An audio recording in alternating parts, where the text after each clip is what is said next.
Penyandang disabilitas tanpa kedua tangan dituduh melakukan pelecehan seksual. Kok bisa?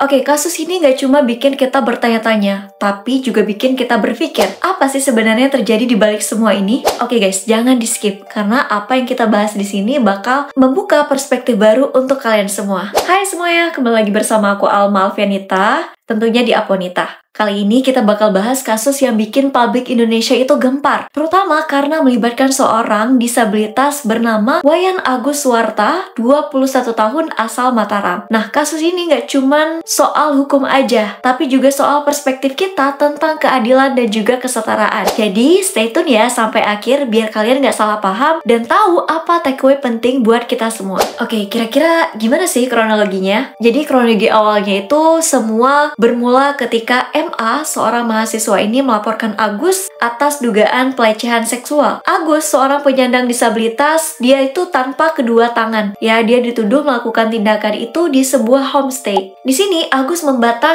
tuduhan tersebut. Dia mengatakan semuanya itu dilakukan atas dasar suka sama suka. Namun, visum dan bukti psikologis korban menunjukkan indikasi kekerasan seksual. Polisi bahkan menemukan barang bukti berupa pakaian korban dan juga uang yang diduga terkait dengan kasus ini. Hal ini semakin memperkuat dugaan bahwa ada ancaman ataupun manipulasi yang digunakan Agus untuk memaksa korban. Agus kini telah ditetapkan sebagai tersangka nih oleh kepolisian NTB. Yang mengejutkannya lagi, indikasi korban itu bertambah lagi. Nah, ini menimbulkan pertanyaan, apakah ini pola atau hanya salah paham aja? Tapi yang jelas, penyelidikan ini masih terus berlangsung dan publik terus menanti kejelasan. Bahkan guys, pemilik homestay ya, itu dia memberikan klarifikasinya juga. Gusti Lanang ini menjadi salah satu sorotan dalam kasus ini. Nah, awalnya istrinya yang bernama Sinta itu mengungkapkan bahwa Agus ini sering sekali membawa wanita berbeda ke homestay tersebut. Bahkan dalam sehari itu bisa 2-3 kali. Namun Gusti Lanang kemudian memberikan klarifikasi lagi bahwa selama tahun ini dia hanya melihat Agus berada di homestay itu sekitar 5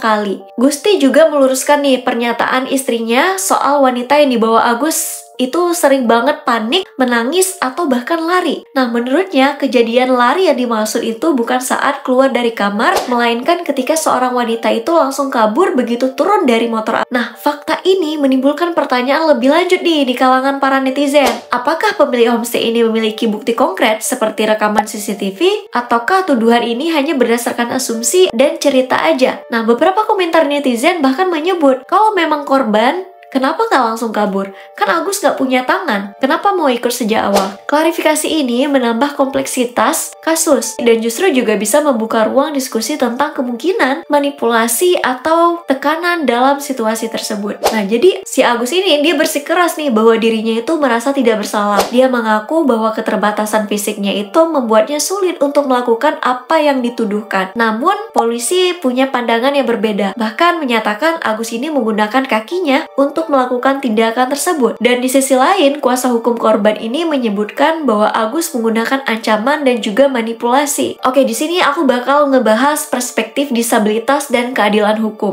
Guys, kasus ini juga memunculkan perdebatan ya, tentunya lebih luas lagi. Apakah penyandang disabilitas itu menjadi pelaku kekerasan seksual? Oke, jawabannya kayak gini.